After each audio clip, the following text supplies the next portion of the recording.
मौजूद चरखी दादरी विधानसभा क्षेत्र में और हमारे साथ खास बातचीत में खास मेहमान कांग्रेस के प्रत्याशी रही डॉक्टर मनीषा सांगवान मौजूद हैं। पूरी जोर आजमाइश की, पूरी कड़ी मेहनत की, जन जन तक पहुंचे, गांव गांव तक गए, हर गली हर द्वार पहुंचे। कहां कमी रह गई, कहां चुनाव जो है अंत तक इनका थोड़ा बहुत लूज किया है, आखिर चूक कहां हुई, वो सारी बातचीत डॉक्टर मनीषा सांगवान से करेंगे। बहुत अच्छा एक्सपीरियंस रहा और हमने एक रिकॉर्ड बनाया। देखिए, इतनी वोट कभी दादरी में आई नहीं थी और मात्र 1800-1900 वोट से हम पिछड़ गए, बट कोई मलाल नहीं है, बहुत लोगों का प्यार मिला। कमी कहाँ रही, कौन सी कोने में ऐसी चूक रह गई कि आखिर में बिल्कुल नाम मात्र के अंतर से चुनाव में पीछे रह गए? शराब और पैसे का तांडव था आखिर के 2-3 दिन और प्रशासन ने बिल्कुल अनदेखी कर दी थी। पर कोई बात नहीं, हमारा एक साफ़ सुथरा चुनाव था। हम विकास के मुद्दे लेकर आए थे और बहुत अपार समर्थन मिला दादरी की जनता का। मुझे गर्व है इस बात का कि हमने साफ़ सुथरा चुनाव लड़ा। संघर्ष जारी रहेगा लगातार। डॉक्टर मनीषा सांगवान इसी तरीके से चरखी दादरी में जो है लोगों के बीच खड़ी रहेंगी, डटी रहेंगी। मनीषा सांगवान कभी संघर्ष से पीछे नहीं हटी और आगे भी दादरी की जो जनता की समस्याएं हैं उनको हम उठाते रहेंगे और दादरी के आम आदमी की आवाज़ हम बुलंद करेंगे। कल आपका एक वो प्रेस नोट देखा, आपने कहा दशहरे पर दंश झेल रहा है चरखी दादरी जिला, उसमें आपने 10-15 जन समस्याओं का जिक्र भी किया। आपको लगता है कि जो भाजपा के नवनिर्वाचित विधायक यहाँ से बने हैं वो इन समस्याओं का समाधान 5 साल में करवा पाएंगे? जीतने के बाद आप इनकी स्पीच अगर सुनेंगे, उसमें सिर्फ और सिर्फ इन्होंने क्रशर जोन और मुख्यमंत्री बनाने की बात की, आम आदमी की तो बात ही नहीं की। और ये दिखाता है इनकी क्या दिशा ये लेने वाले हैं और क्या दशा इस इलाके की होने वाली है। प्रचार प्रसार में भी ये बात बोली गई आपके खिलाफ कि डॉक्टर मनीषा सांगवान चुनाव में आपके बीच नजर आएंगे, उसके बाद कभी जो है दिखाई भी नहीं देंगी, फिर चुनाव के मौके पर ही नजर आएंगी। जनता ने इन बातों को नकार दिया। आप देखिए उनकी कितनी वोट आई हैं और मनीषा सांगवान की कितनी वोट आई हैं, इसका क्या मतलब है? 36 बिरादरी ने मनीषा सांगवान को अपनाया, 36 बिरादरी ने मनीषा सांगवान के लिए वोट दिया और मनीषा सांगवान ने हमेशा 36 बिरादरी के लिए काम किया है। कांग्रेस लगातार चुनाव आयोग से मुलाकात कर रही है। शिकायत दी गई लिखित में कि लगभग 20 सीटों पर हरियाणा प्रदेश में ईवीएम में गड़बड़ की गई। आपके चरखी दादरी विधानसभा सीट पर काउंटिंग बिल्कुल फेयर हुई है, परिणाम बिल्कुल फेयर है, या फिर यहाँ पर भी कुछ 19-20 देखने को मिला? रिटर्निंग ऑफिसर से कहा गया आप रिकाउंटिंग करवाएं, उन्होंने रिकाउंटिंग नहीं करवाई। जिन मशीनों में 99% बैटरी थी उनके कुछ एक्शन नहीं लिया गया। इसके अलावा मनमानी से जो पोस्टल बैलेट रद्द कर दिए गए, तो ये प्रश्न चिन्ह तो उठाता ही है। नमस्कार, स्वागत आपका हरियाणा न्यूज़ 24 पर। मैं हूं प्रिंस लांबा, मेरे से विनय सिंधु के साथ मौजूद चरखी दादरी विधानसभा क्षेत्र में और हमारे साथ खास बातचीत में खास मेहमान कांग्रेस के प्रत्याशी रही डॉक्टर मनीषा सांगवान मौजूद हैं। पहला इनका विधानसभा चुनाव था। पूरी जोर आजमाइश की, पूरी कड़ी मेहनत की, जन जन तक पहुँचे, गाँव गाँव तक गए, हर गली हर द्वार पहुँचे। कहाँ कमी रह गई, कहाँ चुनाव जो है अंत तक इनका थोड़ा बहुत लूज किया है, क्योंकि हार जीत का फासला बिल्कुल कम, नाम मात्र का, मात्र 1957 वोटों का करीब फासला रहा है हार जीत का। ऐसे में कोई बड़ी जो है जीत बीजेपी ने यहाँ से दर्ज नहीं की, लेकिन इन्होंने भी मेहनत में कसर नहीं छोड़ी थी। आखिर चूक कहाँ हुई, वो सारी बातचीत डॉक्टर मनीषा सांगवान से करेंगे। डॉक्टर साहब, बहुत बहुत स्वागत आपका हरियाणा न्यूज़ 24। Thank you. पहला आपका चुनाव था, कैसा आपका चुनाव रहा? सबसे पहले तो यही जानना चाहेंगे। हर व्यक्ति तक मिले, दादरी हल्के के हर गांव तक गए, हर गांव में जाके आपने समस्याएं देखी, क्या जन समस्याएं लोगों का आ रही? बहुत अच्छा एक्सपीरियंस रहा और हमने एक रिकॉर्ड बनाया। देखिए, इतनी वोट कभी दादरी में आई नहीं थी और मात्र 1800-1900 वोट से हम पिछड़ गए, बट कोई मलाल नहीं है, बहुत लोगों का प्यार मिला और मैं दादरी की जनता का धन्यवाद करना चाहूँगी। इतना प्यार दिया, इतना मान सम्मान दिया, उसके लिए बहुत बहुत धन्यवाद। सब बड़ा सवाल यही उठता है, लोग भी जानना चाहते हैं कि आखिर कमी कहाँ रही, कौन सी कोने में ऐसी चूक रह गई कि आखिर में बिल्कुल नाम मात्र के अंतर से चुनाव में पीछे रह गई? शराब और पैसे का तांडव था आखिर के 2-3 दिन और प्रशासन ने बिल्कुल अनदेखी कर दी थी और बिल्कुल दूसरी तरफ मुंह फेर लिया।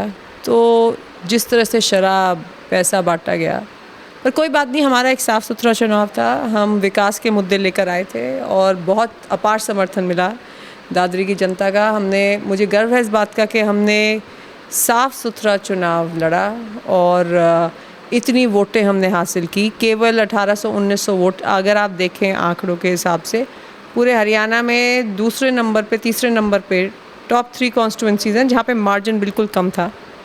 और कुछ ईवीएम की भी शिकायतें थी, जैसे कुछ ईवीएम थी जिन पे बैटरी एकदम 99% थी। इसके अलावा एक ईवीएम थी जिसमें 100% दिखा रखा था, जो कभी हो नहीं सकता। 100% पोलिंग दिखा रखी थी।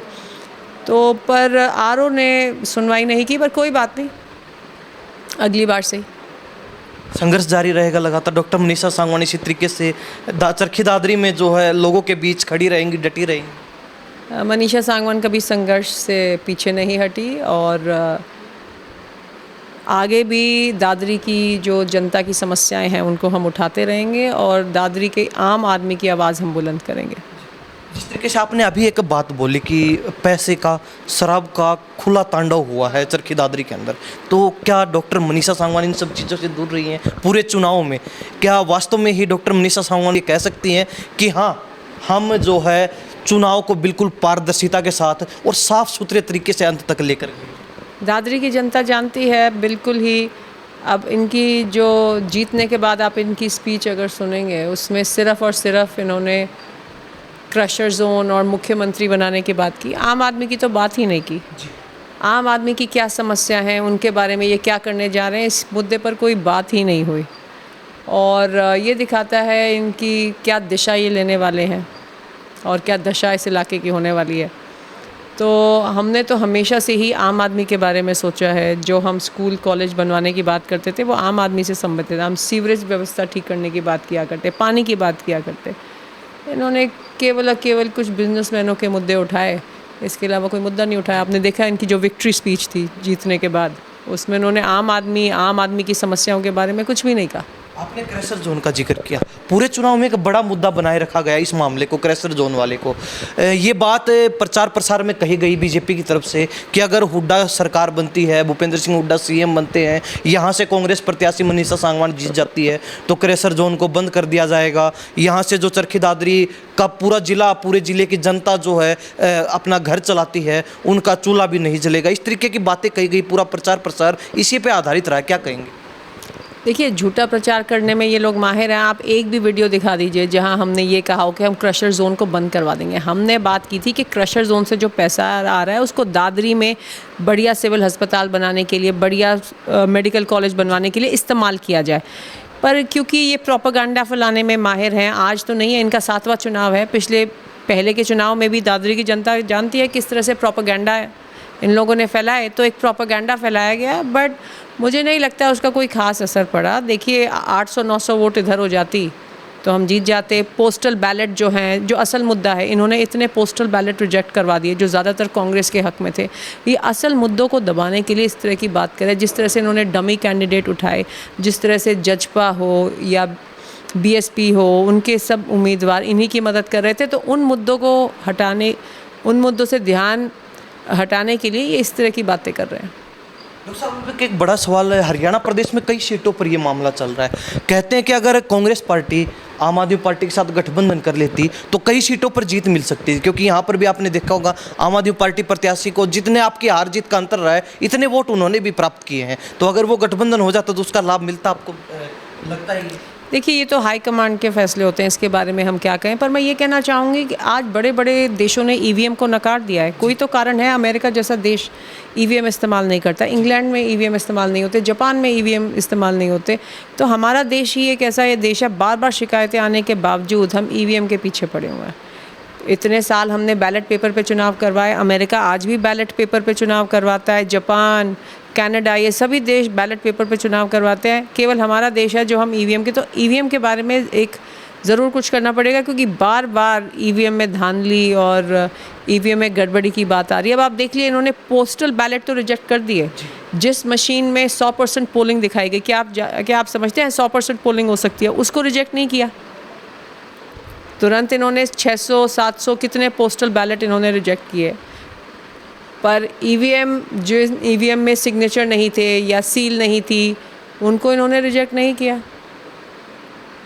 तो डॉक्टर मनीषा सांगवान, मैंने कल आपका एक वो प्रेस नोट देखा, आपने कहा दशहरे पर दंश झेल रहा है चरखी दादरी जिला, उसमें आपने 10-15 जन समस्याओं का जिक्र भी किया था। शिविर की व्यवस्था हो, तमाम जो है, चाहे वो गवर्नमेंट कॉलेज की बात हो, चाहे वो सरकारी स्कूलों की बात हो, पानी व्यवस्था की बात हो, ट्रैफिक जैम की बात हो, पार्किंग का मुद्दा उठाया आपने, हॉस्पिटल का मुद्दा आपने उठाया उसमें।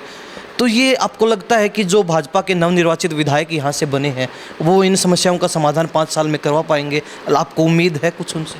उनको विधायक बने हुए इतने दिन हो गए, उन्होंने कई इंटरव्यू दिए हैं, क्या उन्होंने किसी भी इंटरव्यू में इन मुद्दों पर बात की? नहीं। उन्होंने बात की बड़े घमंड से कि हम मुख्यमंत्री बनाएंगे, हम क्रशर जोन का ये करेंगे। पहली बात तो है, क्रशर जोन के बारे में दुष्प्रचार फैलाया गया। कोई क्रशर जोन को बंद करवाने की बात नहीं कर रहा था। हम सिर्फ कह रहे थे कि क्रशर जोन से जो पैसा आ रहा है उससे आप सिविल अस्पताल को सुधारिए, उससे यहाँ मेडिकल कॉलेज बनवाइए। तो एक तो प्रोपेगेंडा, ये दुष्प्रचार इन्होंने ये फैलाया। दूसरी बात, अभी तक इनके जितने भी इंटरव्यू हैं, इन्होंने कहीं बात ही नहीं कर रहे कि ये सिविल व्यवस्था को लेकर क्या करेंगे, पानी की समस्या को लेकर क्या करेंगे, यहाँ पे क्या मेडिकल कॉलेज वो बनवाएंगे। इन्होंने ये, इनके लिए ये मुद्दे ही नहीं हैं। तो आपकी बातों से मान के चले हम कि आपको शायद ही बीजेपी विधायक से उम्मीद हो कि वो कुछ करवा पाएंगे 5 साल में? जब इन मुद्दों पर वो बात ही नहीं कर रहे तो इसका ये मतलब है इन मुद्दों के बारे में वो सोच ही नहीं रहे हैं।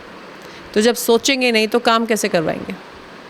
पहला आपका विधानसभा चुनाव था, चरखी दादरी विधानसभा क्षेत्र के हजारों मतदाताओं ने आप पर भरोसा जताया। हार जीत चलती रहती जीवन में, आपने कहा कि हम संघर्ष लगातार जारी रखेंगे, फिर 5 साल बाद यही मौका होगा और फिर जनता जनार्दन हमारे साथ होगी। तो क्या लगता है डॉक्टर मनीषा सांगवान 5 साल फिर मेहनत करेंगे और इस बार परिणाम भले ही आपकी उम्मीद से परे रहे हैं, आपको पूरी उम्मीद थी, सभी लोग ये बात कह रहे थे कि इस बार कांग्रेस के हित में माहौल है और कांग्रेस सरकार बना रही है, लेकिन अंततः जो परिणाम आए वो विपरीत थे। तो आपको लगता है कि अगली बार तक भी डॉक्टर मनीषा सांगवान इसी तरीके से डटी रहेंगी और फिर जब चुनावी मैदान में होंगी तो जनता के ऐसा ही प्यार मिलेगा? जी बिल्कुल। आज आप देखिए कितने लोग हमारे दफ्तर में थे जिस दिन हम नंबर 2 पे रहे, और पहले हमारे चुनाव में ही हमने कई रिकॉर्ड कायम किए। पहली बार ऐसा है कि इतनी वोट लेने के बाद भी दादरी में 45-46 हज़ार से ज़्यादा वोट कभी किसी ने ली ही नहीं थी। हमने शहर में भी बहुत अच्छा हमारा प्रदर्शन रहा, सभी बेल्टों में हमारा अच्छा प्रदर्शन रहा। तो और इससे बल्कि हमें और ऊर्जा मिली है कि हम और मजबूती से लोगों की आवाज़ उठाएंगे, लोगों के लिए काम करेंगे। डॉक्टर साहब, हमने चुनाव से पहले आपसे बातचीत की थी, हमने आपसे सवाल किया था कि चरखी दादरी विधानसभा सीट ऐसी है जहां पिछले 3-4 कार्यकाल से कांग्रेस चुनाव हारती रही है लगातार, कभी इनेलो जीतती है, कभी बीजेपी जीत जाती है, इसी तरीके से चलता आ रहा था, कभी निर्दलीय बन जाते हैं। तो आपने पूरा विश्वास के साथ कहा था कि जनता जनार्दन हमारे साथ है, प्यार मिलेगा हमें लोगों का और हम इस बार जो है जीत के दिखाएंगे। हालांकि आपकी जो है 2nd पोजीशन रही इस चुनाव में, लेकिन लगता है कि अगली बार इस मिथ को हम तोड़कर जो है नया रिकॉर्ड स्थापित करने का काम। जी बिल्कुल, और जनता का ऐसे ही प्यार बना रहा तो अवश्य ही जीत हमारी होगी अगली बार। लोग जानना चाहते हैं, और जो आपके खिलाफ चुनाव लड़ रहे थे, जो लोग चुनावी मैदान में थे, वो भी अक्सर एक सवाल उठाते हैं, प्रचार प्रसार में भी ये बात बोली गई आपके खिलाफ कि डॉक्टर मनीषा सांगवान चुनाव में आपके बीच नजर आएंगे, उसके बाद कभी जो है दिखाई भी नहीं देंगे, फिर चुनाव के मौके पर ही नजर आएंगे। आप इस बात को कैसे देखते, क्या कहना चाहिए? जनता ने इन बातों को नकार दिया। आप देखिए उनकी कितनी वोट आई हैं और मनीषा सांगवान की कितनी वोट आई हैं। इसका क्या मतलब है? जिन इलाकों में, अब आप देखिए हिंडोल गांव हो जहां कांग्रेस ने का कभी अच्छा प्रदर्शन नहीं रहा, मात्र 100-200 वोटों से पीछे हैं। तो इसका 36 बिरादरी ने मनीषा सांगवान को अपनाया, 36 बिरादरी ने मनीषा सांगवान के लिए वोट दिया, और मनीषा सांगवान ने हमेशा 36 बिरादरी के लिए काम किया है। चाहे लड़कियों के स्कूल में पानी भरा हो तो उसकी निकासी करवाना, चाहे जब पानी की किल्लत हो टैंकर भिजवाना। मनीषा सांगवान आज अगर दादरी की समस्याओं के बारे में बात करें, क्योंकि वो उनके बीच में रही है और उनकी समस्याओं को समझती है। कुछ लोग ऐसे भी हैं जो कांग्रेस से बगावत करके चुनाव लड़ रहे थे, उन्होंने भी काफ़ी अच्छा खासा पार्टी को नुकसान पहुंचाया, आपको लगता है चुनाव के? देख ही चुके हैं, इन सब की ज़मानत जब्त हुई तो कहाँ वो नुकसान पहुंचा पाए। उनकी मंशा तो थी, ठीक है, थोड़ा बहुत नुकसान हुआ, पर आज वो खुद बेनकाब हो गए हैं। किसी की 2000 वोट आई है, किसी की 600 वोट आई है, किसी की 3000 वोट आई है। ठीक है, थोड़ी वोटों का नुकसान हुआ, पर वो खुद भी बेनकाब हुए। किस तरह से वो बीजेपी की बी टीम का काम कर रहे थे, सबने देखा। आप मानते हैं कहीं ना कहीं पीछे से बीजेपी ने हाथ लगा रखा था? जी देखिए, जितना धन बल बीजेपी के पास है, उन्होंने शराब और पैसे का तांडव अपने जीवन में कभी नहीं देखा। इतनी शराब, पहले गाड़ियों में शराब जाया करती, इस बार ट्रकों में शराब इन्होंने पहुंचाई है और पैसा इतना फेंका है। तो और ये हम हर स्टेट में हम देख रहे हैं। तो उस हिसाब से देखिए, हम मात्र इनकी तो 18-20 हज़ार से इनकी जीत होनी चाहिए थी। अगर उस हिसाब से मात्र 2000 से भी कम, 1800-1900 वोटों से हम हारते हैं, इसका ये मतलब है कि दादरी की जनता भी साफ़ सुथरा चुनाव चाहती थी। उन्होंने साफ़ सुथरी छवि के उम्मीदवार के लिए वोट दी। 63 हज़ार वोट कम नहीं। हमारा ये पहला चुनाव था। पहले चुनाव में हमें इतने वोट मिले, एक पूरे हरियाणा में आज हमारा टॉप 5 में नंबर है। तो ये दिखाता है कि दादरी की जनता ने हमें अपनाया, हमारे काम को पहचाना। जिस तरीके से कांग्रेस लगातार चुनाव आयोग से मुलाकात कर रही है, शिकायत दी गई लिखित में कि लगभग 20 सीटों पर हरियाणा प्रदेश में ईवीएम में गड़बड़ की गई है, तो आपको क्या लगता है, आपके चरखी दादरी विधानसभा सीट पर काउंटिंग बिल्कुल फेयर हुई है, परिणाम बिल्कुल फेयर है, या फिर यहाँ पर भी कुछ 19-20 देखने को मिला है? नहीं, यहाँ पे देखिए, रिटर्निंग ऑफिसर से कहा गया आप रिकाउंटिंग करवाएं, उन्होंने रिकाउंटिंग नहीं करवाई। जिन मशीनों में 99% बैटरी थी, उनके मतलब कुछ एक्शन नहीं लिया गया। इसके अलावा मनमानी से जो पोस्टल बैलेट रद्द कर दिए गए, इतने पोस्टल बैलेट रद्द करना 100-150 तो हम समझ सकते हैं, इतने पोस्टल बैलेट उन्होंने रद्द कर दिए, तो कहीं ना कहीं। और आप देखिए, इस चुनाव में इतने ट्रक थे शराब से भरे हुए, इन्फॉर्मेशन दी गई, पर उस इन्फॉर्मेशन पे प्रशासन ने कोई कदम नहीं उठाए, कोई कार्रवाई नहीं की, तो ये प्रश्न चिन्ह तो उठाता ही है। डॉक्टर मनीषा सांगवान जी, बहुत बहुत धन्यवाद, आपने कीमती समय दिया। और चुनाव के बाद पहली मुलाकात हमारे डॉक्टर मनीषा सांगवान से थी। सारे सवाल किए, सारे प्रश्न किए, इन्होंने भी जो बड़ी शालीनता से जवाब दिए हैं। और हार तो कहीं ना कहीं 1800-1900 वोटों से इनकी हो चुकी है, लेकिन इनका साफ कहना है कि जनता ने कोई कसर नहीं छोड़ी। और जो संघर्ष हमने रास्ता अपनाया संघर्ष का, उस रास्ते पर हम आगे फिर मेहनत करेंगे, 5 साल तक चलेंगे, और उसके बाद फिर कहीं ना कहीं चरखी दादरी की जनता हम पर भरोसा जताएगी, ये इनको पूरा विश्वास है। डॉक्टर साहब, बहुत बहुत धन्यवाद। Thank you. तो डॉक्टर मनीषा सांगवान से खास बातचीत की। इस बारे में आप क्या सोचते हैं, अपनी राय कमेंट के माध्यम से जरूर लिख दीजिए। इन्हीं सब बातों के साथ मैं प्रिंस लांबा, मेरे सगी विनय सिंधु के साथ, हरियाणा न्यूज़ 24। नमस्कार, जय हिंद।